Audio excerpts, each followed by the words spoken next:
Hi, Andrew here. I have a little bit of embarrassing news to report. I screwed up. A couple of weeks ago, we published a video of mine where I tested Speer 10mm 200gr gold dot. And I reported velocities that were not correct. Many of you noted in the comments that the velocities were a little low. I kind of brushed it off initially because, you know what, it's not uncommon for the big manufacturers to produce some kind of weak sauce 10mm.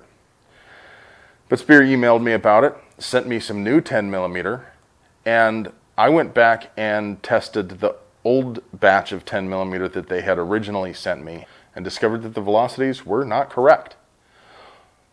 Let's get to the testing first. Let's take a look at what it does in gel, because when we pulled that video down, I'm sure a lot of you missed the video. So let's get it back out there. Let's take a shot at the gel, and then we'll go on to talk about my stupid mistake.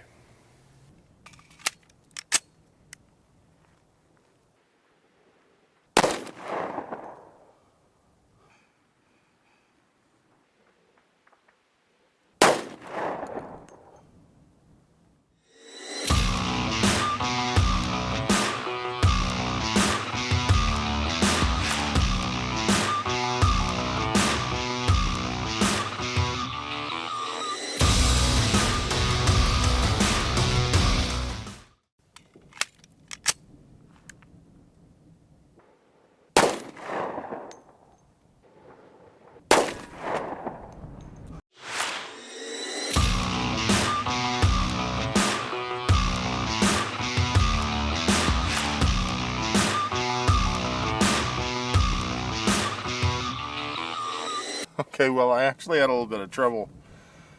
I'm trying to save as much room in this block as I can, so I put the shots close to the edge, and a couple of them came out, so I had to reshoot.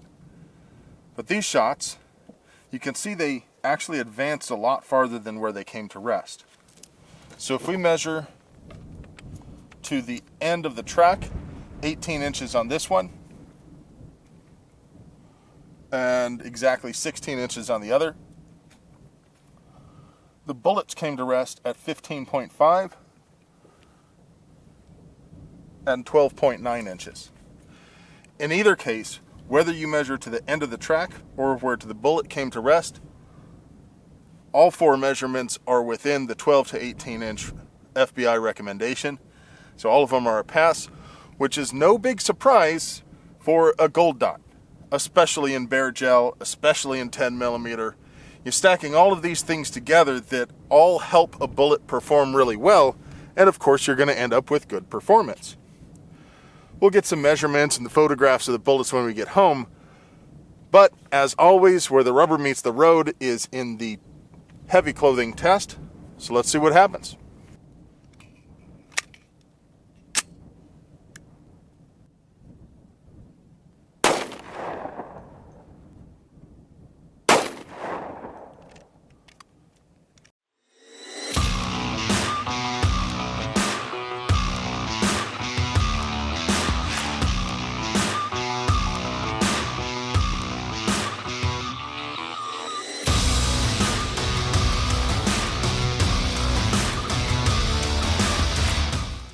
Alright, so the first shot that I fired didn't expand at all. It was entirely clogged with denim. It came out the side of the block, and it was stopped by the soft armor backer.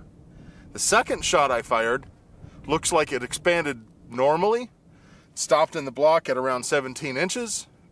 So I was unsure as to whether this was a normal thing. So I fired a couple of more shots. Both of them look like they expanded normally. The penetrations are 17.4, 20.9, and 21.5. Based on where the denim starts getting dropped, it looks like expansion started almost immediately on the shots that expanded. Let's see what they look like. Okay, so expansion is moderate at best. You can see how that one didn't even really start coming open on this side. These others, you can see there's a little bit of denim left in this cavity. And it's not completely opened up. We'll get some better photographs at home, but let's compare this to these bare gel shots. This is one of the bare gel shots. You can see that gold dot that the bullet gets its name from. You can just barely see it start peeking through on that one. Can't see it at all here. And of course the denim's in the way here.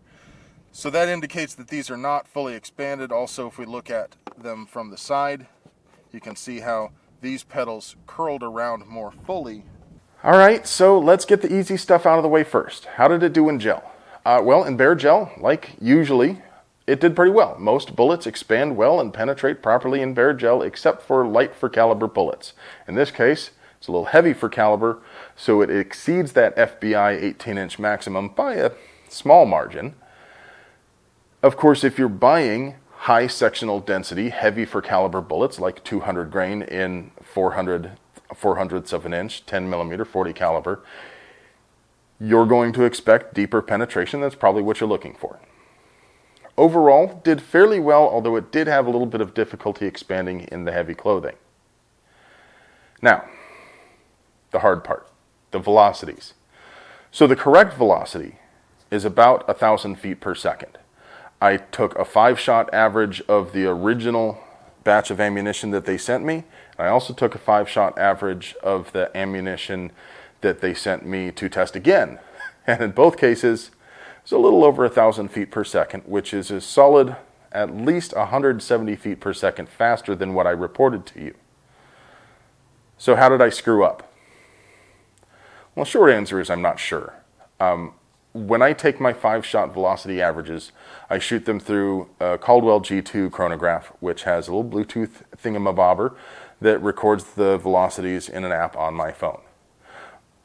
Most likely, I mislabeled that group and reported to you velocities from some other cartridge. Honestly, I'm not really sure what that was from. It could not have been from the ammunition that they provided me in the first place, because while the chronograph could produce an error, it would not produce an error that consistently.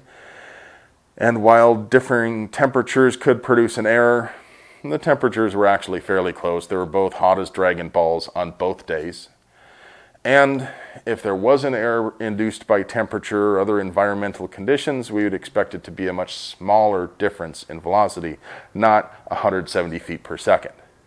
So it's definitely an error on my side, and I apologize for that. Thankfully, we identified the error and corrected it. Now, 1,000 feet per second for a 10mm in 200 grains. That's still, to be honest, not moving that fast. Now, I'm going to do a little of this hand and this hand. On the one hand, if you are looking for super nuclear 10mm, this is not it. On the other hand, the performance in the gel was outstanding, and if you're looking for 200 grain 10mm, there is a chance that you may want to have decent terminal performance and still be able to shoot suppressed. And I think that's why Speer did this.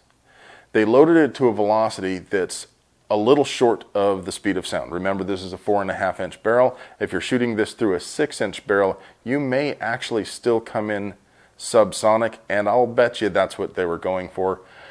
I don't have a 6-inch barrel to test in to verify my theory on that, but I think that's what they were trying to shoot for, if you'll pardon the pun.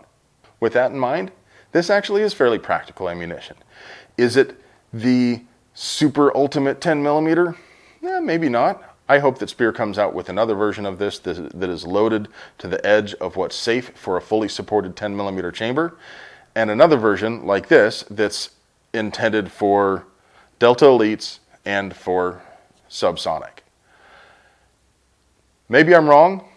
Again, if you think so, or if you want to berate me for my earlier mistake, definitely leave a comment below. As always, we like hearing from you, even if you want to talk a bunch of crap about how stupid I am, because that boosts engagement, and engagement drives views. Seriously, like, share, and subscribe. That helps grow the channel, and it tells YouTube the sort of things that you like to watch. As always, thank you for watching, and if you have the time, please head on over to our sponsor, Ventura Munitions. Take a look at what they have in stock. come back here, tell us what you want to see us test next. Have a great day.